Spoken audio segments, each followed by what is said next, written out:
Hello and welcome to the session students. Previous videos में आपने देखा होगा कि हम मेमोरी मैनेजमेंट के बारे में बात कर रहे थे। सो मेमोरी मैनेजमेंट में हमने क्या सीखा था कि हम यहाँ पर 3 डिफरेंट टेक्निक्स है: continuous real memory management system, non continuous real memory management system and non continuous virtual memory management system.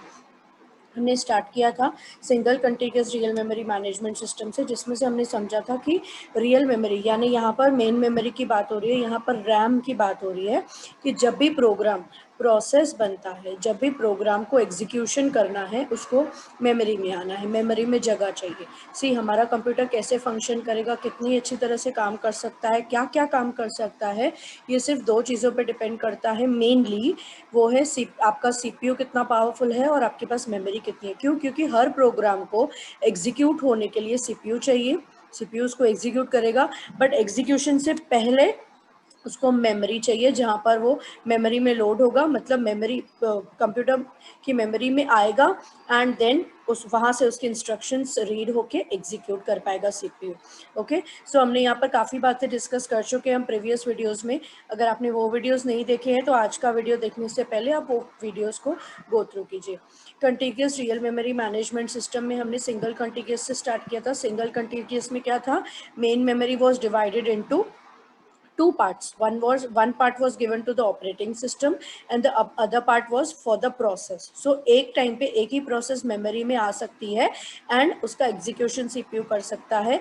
अगर वो प्रोसेस ब्लॉक्ड है, वेटिंग है, तो वो प्रोसेस को बाहर निकाला जाएगा, देन दूसरा प्रोसेस मेमोरी में आएगा and then CPU can execute.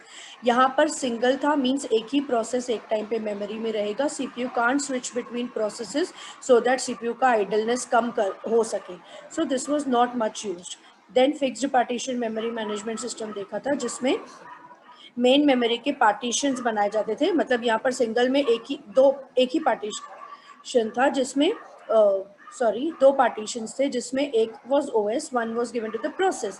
यहाँ फिक्स पार्टीशन में n number of processes, n number of partitions बनाए जाएंगे एंड वो सारे पार्टीशंस फिक्स्ड रहेंगे at the time of system generation. तो एक बार फिक्स कर दिए, वो प्रोसेस को अलॉट किया जाता था उन फिक्स्ड साइज पार्टीशन में, चाहे वो 200 हो 400, आपस में साइज वेरी हो सकता है, बट जो फिक्स रहेगा eight the time of system generation वो ही रहेगा and the process will be and the process can occupy that partition. अगर वो प्रोसेस का साइज कम है और पार्टीशन का साइज बड़ा है तो उतना वेस्ट होता है। वो सारे हमने इंटरनल फ्रेगमेंटेशन और एक्सटर्नल फ्रेगमेंटेशन देखा था। ओके, देन उसके बाद था variable partition memory management system. Variable partition ने इंटरनल फ्रेगमेंटेशन का प्रॉब्लम सॉल्व किया हुआ था कि जितनी साइज प्रोसेस को चाहिए उतना ही साइज का पार्टीशन तैयार करके उसको रन टाइम पे दिया जाएगा। ओके, सो यहाँ पर सीपीयू को काम ज़्यादा करना पड़ रहा है, प्रोसेस के साथ साथ ये भी एग्जीक्यूशन करना पड़ रहा है उसकी पार्टीशन बनाने के लिए। ओके, देन नेक्स्ट हमने देखा था non continuous real memory management system. Variable partitioning में भी एक्सटर्नल फ्रेगमेंटेशन था, क्योंकि कंटिन्यूअस है मींस प्रोसेस को जितनी भी जगह चाहिए उतनी जगह कंटिन्यूस फैशन में चाहिए। मतलब अगर 100 KB चाहिए तो एक साथ 100 KB चाहिए, ऐसे नहीं 20 KB यहाँ फ्री है, 80 KB यहाँ फ्री है तो वो दे दिया। ओके, तो दैट वाज इन कंटिन्यूअस। तो वो प्रॉब्लम सॉल्व किया bye non continuous real memory management system, जिसमें से हमने एक ही कवर किया है, वो था पेजिंग। पेजिंग में क्या देखा था हमने कि जो प्रोग्राम है that will be divided into fixed size pages and main memory को फिक्स साइज पेज फ्रेम्स में डिवाइड किया जा सकता था। In the fix size page frames मतलब उतने उतने ब्लॉक्स में डिवाइड किया जा सकता था, सो दैट हर पेज को जैसे उसको प्रोसेस बनना है, लोड होना है मेमोरी को, each page can fit into exactly that page frame and then can execute. And यहाँ पर वो पेजेस मेमोरी में एक्चुअली अलग अलग जगह पर रिसाइड कर सकते थे एंड उसके लिए ऑपरेटिंग सिस्टम एक पेज टेबल मेंटेन करके रखता था। That was in paging. Okay, now हमें आज नेक्स्ट देखना है segmented memory management system, that is segmentation.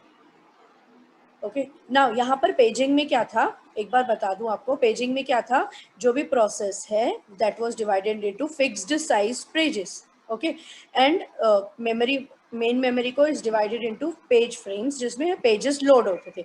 तो यहाँ पे क्या बोल रही हूँ, fixed size pages. Okay, so एक फिक्स साइज के टुकड़ों में तोड़ता था, लॉजिकल डिवीजन नहीं करता था, एक इस तरह से डिवाइड करता था कि बस साइज उतना ही होना चाहिए ना। लॉजिकल डिवीजन से मेरा मतलब क्या है, अगर एक प्रोग्राम में एक फंक्शन है एक प्रोग्राम में एक फंक्शन है और वो एक इतना बड़ा फंक्शन है कि वो एक पेज में फिट नहीं हो रहा है, तो कैसे डिवीजन होगा उसका? आधा एक पेज में जाएगा, आधा दूसरे पेज में जाएगा, राइट? तो अगर जब प्रोसेसर को वो एग्जीक्यूट करना है फंक्शन, मतलब उसको 2 पेजेस को रेफर करना है, इजंट इट? तो वही प्रॉब्लम सॉल्व किया सेगमेंटेशन ने, जहां पर डिवीजन होगा प्रोग्राम का इनटू लॉजिकल डिवीजन होगा, राइट? इन पेजेस में भी बनेगा बट लॉजिकल डिवीजन होगा इनटू सेगमेंट्स। एंड वो लॉजिकल किस तरह से होंगे? मतलब एक प्रोग्राम का एक फंक्शन एक सेगमेंट है, देन दूसरा फंक्शन एक सेगमेंट है, उस मेन प्रोग्राम का सब प्रोग्राम एक सेगमेंट है। Okay, so this with the logical segmentation will happen, logical division will happen. So segmentation देख लेते हैं। Segmentation is similar to paging. Pages are physical in nature, right? Physical division होगा उसका, and hence they are of fix size, but segments are logical division of a program, so it is of variable size. Obviously logical है तो कोई छोटा होगा कोई बड़ा होगा, तो यहाँ पर साइज हर सेगमेंट का डिफरेंट होगा। Each program in its CXE form can be considered to be consisting of major segments. हर प्रोग्राम में कोड होता है, डेटा स्टैक, ये सब उसके प्रोग्राम के एलिमेंट्स है। So each of these can be divided into further segments. Generally each program has a main function and few sub programs, right? हर प्रोग्राम में कुछ main function and sub programs रहते हैं, उसमें मॉड्यूल्स रहते हैं। So program can use various functions also.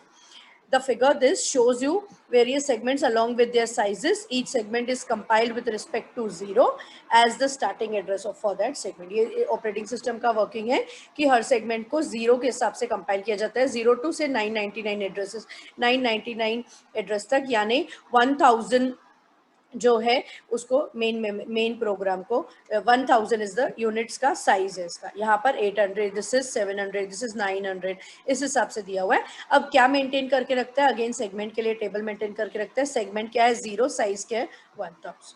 Okay, and इसका starting address maintain करके रखेगा, then it can go through that segments. Okay, so it is similar to paging, बस यहाँ पर क्या है कि लॉजिकल डिवीजन है, मतलब ये देखो फिक्स्ड साइज में नहीं। ओके, नाउ नेक्स्ट इज यहाँ पर वर्चुअल मेमोरी मैनेजमेंट सिस्टम की बात हो रही है। वर्चुअल मेमोरी मैनेजमेंट में सबसे पहले तो ये कॉन्सेप्ट है कि रियल मेमोरी नहीं है। रियल मेमोरी नहीं है मतलब मेमोरी कोई इमेजिनरी है, ऐसा नहीं है। वर्चुअल का कॉन्सेप्ट इसलिए यहाँ पर है क्योंकि पूरी मेमोरी, प्रोग्राम जितनी मेमोरी डिमांड कर रहा है, प्रोसेस जितनी मेमोरी डिमांड कर रहा है, उतनी मेमोरी उसको नहीं दी जाएगी इनिशियली। ओके, जितनी उसकी बेसिक फंक्शनैलिटी के लिए नीडेड है, जितनी उसके ओपन करने के लिए नीडेड है। सपोज जैसे एमएस वर्ड में यहाँ पर ओपन कर रही हूँ, तो MS word becomes a process, है ना? जैसे ही हम ओपन करते हैं तो जैसे ही वो प्रोसेस बनेगा तो क्या होगा? मेमोरी चाहिए, राइट? मेमोरी चाहिए तो उसकी पूरे सब फंक्शन, सब डेटा, सारे जो मॉड्यूल्स है उसके प्रोग्राम के लोड करने की जरूरत है क्या इनिशियली? नहीं। स्टार्टअप पेज आ गया, बेसिक फंक्शनैलिटी कर पाऊंगी मैं, टाइप कर पाऊँ या सेव कर पाऊँ प्रोग्राम को, अंडू रीडू इस तरह से कर पाऊँ, कलर वगैरह चेंज कर पाऊँ, इतना सब कर दिया तो ठीक है, राइट? बाकी की चीजें एज एंड व्हेन नीडेड वैसे ही मेमोरी में आए और मेमोरी से निकल जाए, मेमोरी में आए और मेमोरी से निकल जाए, जो चाहिए आए, जो नहीं चाहिए वो बाहर जाए। इससे क्या होगा? मेमोरी स्पेस बचेगा। मतलब जितना हो सक रहा है हम प्रोसेसेस को ऑन करते हुए, मतलब प्रोसेस को फंक्शन में रखते हुए हम मेमोरी को सेव करने की कोशिश कर रहे हैं। So that is the virtual memory management का कॉन्सेप्ट। ओके, यहाँ पर पढ़ेंगे virtual memory systems can be implemented using paging, segmentation और कंबाइंड, जिसे हमने वहां पढ़ा था। The process can start executing with only part of the process image in the memory. In real memory systems entire, हाँ क्या था यहाँ पर? The process can start executing with only part of a process, बस part of a process image in the memory, थोड़ा सा part. In real memory systems, entire process image has to be in memory. पूरा process image, पूरा process memory में, ये image does not need any picture or what, मतलब पूरा process चाहिए, यहाँ पर पूरा process नहीं चाहिए। So actually this scheme is simple. कौन सी स्कीम सिंपल है बोल रहा है? रियल मेमोरी मैनेजमेंट सिस्टम की, जिसमें पूरी की पूरी प्रोसेस को मेमोरी में लाया जाता है, हो गया काम, बाहर निकाल दो। सिंपल है ना? क्योंकि यहाँ पर आप समझ रहे हो, अगर थोड़ा सा पार्ट प्रोसेस का लोड किया और वापस उसको in and out, in and जो चाहिए अंदर, जो नहीं चाहिए बाहर, तो बीच में बहुत काम करना पड़ेगा ऑपरेटिंग सिस्टम को। So actually this scheme is simple, as whole process has to be swapped in or out, but if the physical memory is limited, अगर फिजिकल मेमोरी लिमिटेड है और बहुत बड़े फंक्शंस हमें करने हैं, then the number of processes it can hold at any time becomes limited.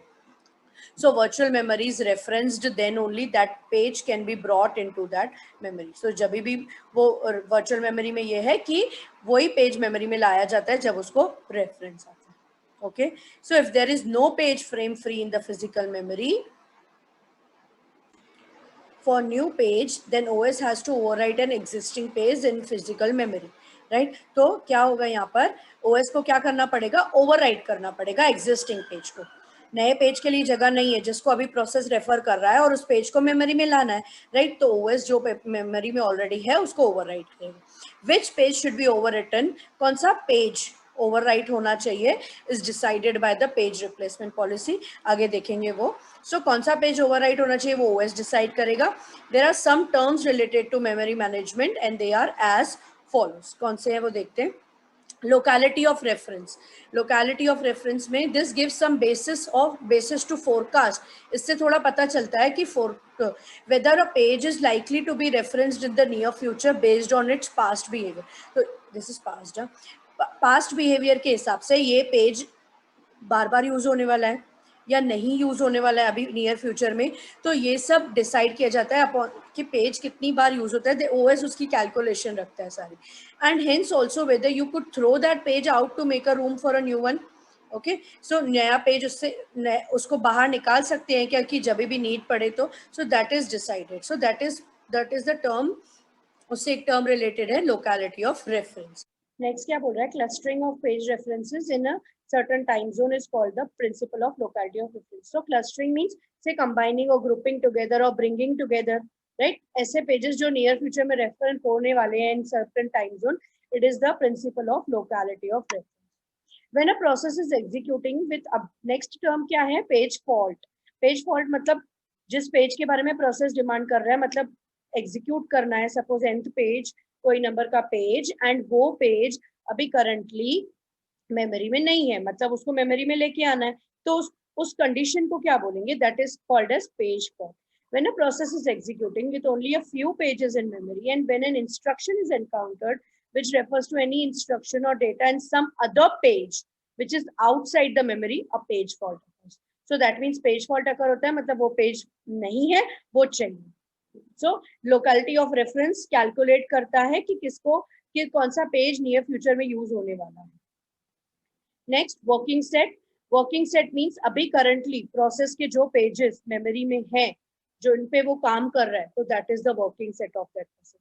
So at any time a process has number of pages in the physical memory.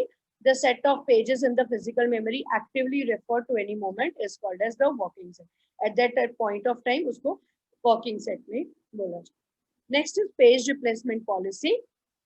as number of processes and number of pages. अब obviously memory में बहुत सारे processes भी हैं and बहुत सारे pages भी हैं.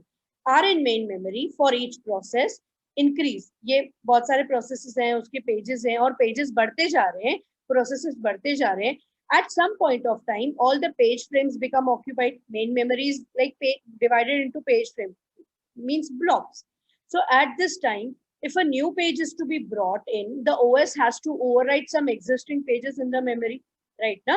तो नया पेज लाना है तो existing page को replace करना पड़ेगा और वो the page is to be replaced is selected by page replacement policy. and वो policy कैसे है, वो OS designer choose करता है at the time of coding, at the time of creating or at the time of designing the operating system. So OS designer chooses these types of policies कि कौन सा page निकालना है, कौन सा नहीं निकालना है. सो नेक्स्ट यहाँ पर एक और टर्म है डर्टी पेजेस. डर्टी पेज, हमें इन टर्म्स को ही देखना है और वर्चुअल मेमोरी मैनेजमेंट को समझना है, ज्यादा डीप में नहीं जाना है. डर्टी पेज क्या है, डर्टी पेज वो पेज है जो मेमोरी में आने के बाद, मेमोरी में लोड हुए पेजेस, अब ओएस को निकालना है बाहर पेजेस को, तो कौन से पेजेस को निकाल सकते हैं, किसी को नहीं निकाल सकते. किसको नहीं निकाल पाएगा, ऑब्वियसली जो पेजेस मेन मेमोरी में बार बार रेफर हो रहे हैं एक तो, और ऐसे पेजेस जो मेन मेमोरी में आने के बाद चेंज हुआ है उसमें कुछ, something has been changed in that, right. So अगर से फॉर एग्जांपल अगर मैं यहाँ पर एमएस वर्ड ओपन करती हूँ, ओपन करते ही मैं उसको क्लोज कर देती हूँ, कुछ नहीं होगा, है ना. अब मैंने यहाँ पर अगेन MS वर्ड ओपन किया, वहां पर अल्फाबेट टाइप किया A, जैसे ही क्लोज करती हूँ मेरे को पॉपअप देता है, क्या देता है, do you want to save this document. क्यों? Because after loading it in the memory something has changed, isn't it? मतलब some changes has been done by the user in the workspace, तो वो कहां पर भी changes तो हुए या addition हुआ, right? तो जिस तरह से वो हुआ वैसे ही जब प्रोसेस के पेजेस मेन मेमोरी में लोड होते हैं, लोड होने के बाद अगर उन पेजेस में कोई चेंजेस आते हैं तो that becomes a dirty page. Dirty page means that OS cannot overwrite that even if a new page has to be brought in memory and the memory is full of whatever it may be. Okay, so before overwriting a page in the memory, the operating system has to check if that page has been modified after it was loaded from the disk. If that page is modified, it becomes a dirty page. The OS maintains one bit, एक bit maintain करके रखता है for each physical page frame, for her frame के लिए कि for checking whether a page is dirty or no. This bit is called as dirty bit. Okay, मतलब एक bit on off bit तो आपको पता है 0 and 1, उस हिसाब से एक मेंटेन करके रखता है फॉर चेकिंग कि उस पेज में मेमोरी में लोड होने के बाद चेंजेस हुए हैं या नहीं. Next is demand paging. In demand paging means page is brought only when demanded. तो डिमांड पेजिंग टर्म यही बताता है कि पेज को मेमोरी में तब लाया जाता है जब उसकी डिमांड हो, when the page is demanded by the process. Okay, now next is, now with this we complete the memory management of the operating system. अभी next है basics of GUI. अब GUI में थोड़ा ही पार्ट रहा हुआ है इस चैप्टर का. GUI में बेसिक में आपको क्या बताया जाएगा कि see this is very old as I told you earlier, तो ये काफी ओल्ड है. तो यहाँ पर CUI to GUI जब हुआ था क्या क्या चीजें हाईलाइट थी, क्या क्या चीजें न्यू आई थी. ओके, सो वो सारी चीजें हमें यहाँ पर रीड करनी है. ओके, सो देखते हैं क्या लिखा हुआ है. Basics of GUI. Poor human computer interface has always been a problem area in using computer. See students, आपने जब से कंप्यूटर यूज करना स्टार्ट किया या आप मोबाइल फोन टैबलेट से जो भी यूज करते हो, what you are using, you are communicating with the hardware with the help of software, right? And softwares are of two types, software application software and system software. So एक तो system software है जो आपके system को चाहिए for the basic functionality, and then उसके ऊपर आता है application software for a specific purpose, isn't it? So यहाँ पर आप सोचो कि कंप्यूटर है, हार्डवेयर है, जिससे मैं बातचीत कर रहा हूँ, जिससे मैं काम निकलवा रहा हूँ, एक प्रिंट का कमांड दे रहा हूँ, एक फाइल बना रहा हूँ, फोल्डर बना रहा हूँ, तो जो भी ये सब हम काम कर रहे हैं वो करवा रहे हैं हार्डवेयर से. हार्डवेयर में जाके मेरी फाइल जनरेट हो रही है, हार्ड डिस्क में जाके मेरी फाइल स्टोर हो रही है, करवा रहा कौन है? सॉफ्टवेयर. विद प्रिंटर से फाइल प्रिंट हो रही है, राइट? तो हार्डवेयर यूटिलाइज हो रहा है with the help of software, and आप वो सॉफ्टवेयर की मदद से सारे काम कर रहे हो. इमेजिन अगर ये सॉफ्टवेयर इस तरह से डिजाइन हो कि आपको हर काम करने के लिए एक कमांड, एक इंस्ट्रक्शन लर्न करनी पड़े, तो it would be so difficult, isn't it? But ये ऐसा ही था पहले, जिसको बोलते थे CUI. CUI means character user interface. User has to interact with, user used to interact with the system with the help of cryptic commands. मतलब commands लिखनी पड़ती थी. cryptic command मतलब fixed commands, और cryptic इसलिए बोला गया ताकि वही specific words यूज होते थे जो system समझ पाए. ओके, सो वो commands learn करनी पड़ती थी. हर एक system पे डेट देखनी है, डेट देखने के लिए कमांड, फोल्डर बनाना है, फोल्डर बनाने के लिए कमांड, टाइप फोल्डर को ओपन करना है, उसके अंदर की फाइल को देखना है, कमांड लिखो. So it was not that user friendly, इसीलिए यहाँ पर GUI का कंसेप्ट आया. सो बेसिक्स ऑफ GUI में हम वही पढ़ेंगे कि कैसे CUI से GUI शिफ्ट हुए एंड क्या क्या नई नई चीजें डाली गई उसमें. So moral of the story यही है कि अभी आपको यहाँ पर से यहाँ पर राइट क्लिक कर रही हूँ तो इस तरह से बॉक्स पॉपअप हो रहा है. तो this is what, these are the commands student. ये सब ग्राफिकल है.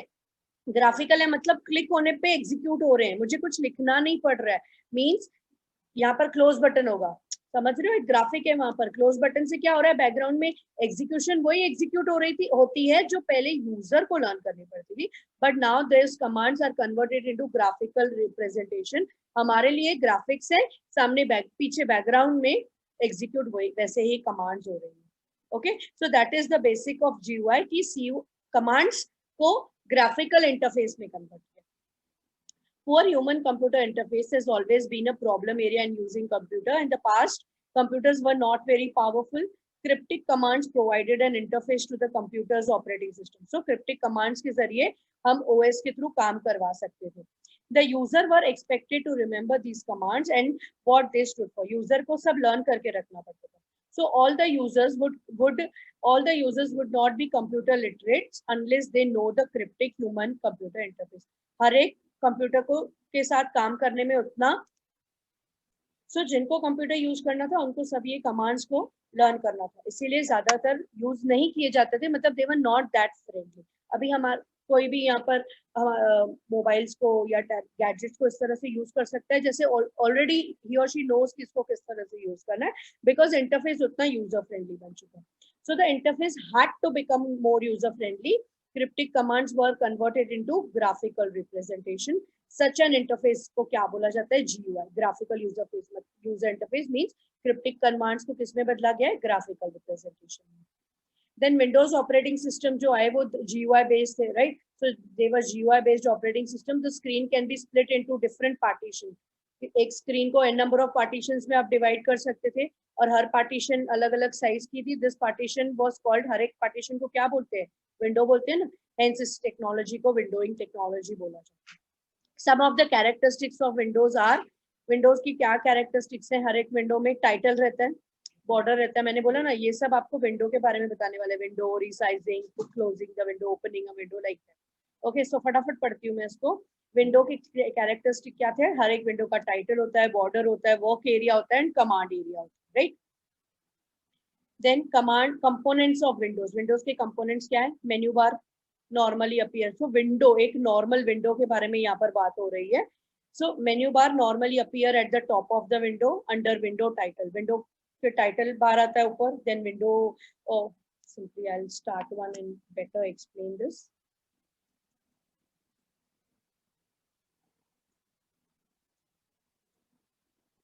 See, this is a window, है ना. तो यहाँ पर टाइटल बार है, फिर मेन्यू बार है. This is the work space, this is the command area, isn't it? These are the borders and वो उसी के बारे में बात हो रही है. आई नो ये आपको दिखाने की जरूरत नहीं है, बट इसके बारे में बात हो रही है. Menu bars normally appear at the top of the window under window title. When menus option is selected, pull down menu appears on the screen. A pull down menu will have an action on the left, and the keyboard accelerators on the right. So, okay, so keyboard shortcuts at the right combination. So this was why when CUI को GUI में किया, so this was highlighted. ये सारी चीजें थी जो new add की गई थी उसमें. देन नेक्स्ट है, यहाँ पर एक विंडो आपको दिखाई दे रही है, राइट. देन विंडो में टाइटल है एंड विंडो में यहाँ पर आपको बॉर्डर्स दिखाई दे रहे हैं. So this is the example of window जिसमें आपको यहाँ पर title bar, borders and minimize, maximize ऐसे सब बटन्स दिखाई दे रहे हैं. ये आपके टेक्स्ट बुक में से ही सब कंटेंट है. देन स्क्रॉल बार्स के बारे में बता रहा है. टाइटल बार, मिनिमाइज, मुझे नहीं लगता आपको ये सब बताने की जरूरत है. स्क्रॉल बार्स रहते हैं हर विंडो में. Then title bar to display the title. Scroll bar क्यों रहता है? जितनी इंफॉर्मेशन अवेलेबल नहीं है वो इंफॉर्मेशन को स्क्रॉल करके ऊपर नीचे करके देखने के लिए. Then minimize button is there, maximize और रिस्टोर. इस तरह में अभी एग्जाम में कैसे आएगा? एग्जाम में स्ट्रक्चर ऑफ अ विंडो के बारे में आ सकता है या कंपोनेंट्स ऑफ अ विंडो के बारे में. सो विंडो के बारे में इस तरह से विंडो ड्रॉ करके कंपोनेंट्स को एक्सप्लेन करना. मिनिमाइज बटन, मैक्सिमाइज और restore button for maximizing. Then dragging a window बता रहा है. एक फंक्शन है उसका कि ड्रैगिंग क्यों कैसे होता है.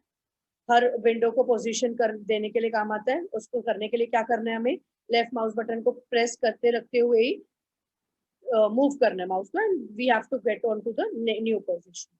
Then next is resizing a window. Means you can change the size of the window by putting that by keeping this mouse pointer on at the corners and dragging it in or out as per the need. Okay, so now mouse pointer shape changes to double arrow. जैसे ही border पे रखोगे double arrow हो जाता है, and then press the left button and move the pointer left or right and release the button. Okay, now the window size is changed. Okay, so this was about the window के components. अब next में हम last इसके बाद वाला video last video रहेगा, and then we'll be completing with the chapter that access and security aspects देखेंगे. Virus and worms के बारे में सीखेंगे. थोड़ी सी OS की सिक्योरिटी के बारे में discuss. Okay, so that's all for today's video, students. Keep your studies going. Bye for now. See you in the next video.